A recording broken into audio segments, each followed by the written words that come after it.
Here is another interesting stat that I was talking to somebody about GPU utilization, and it was shocking. The question was, what percentage of GPU, what you call utilization you have? And some people said, hey, is it 50%? Is it 20%? And it was found to be on average 2%, which is kind of shocking.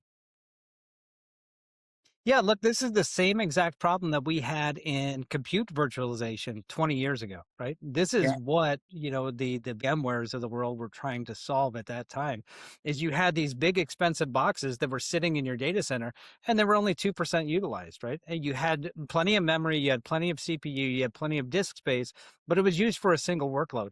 And GPUs are becoming now, with the supply chain bottlenecks, even more rare than those compute resources were back then. And so customers are looking for ways to optimize their GPU utilization. When you bring it on-prem, you have full control over that. You can use MIG, you can use time slicing to carve up those GPUs and distribute that workload better so that you get more utilization out of the hardware that you purchased.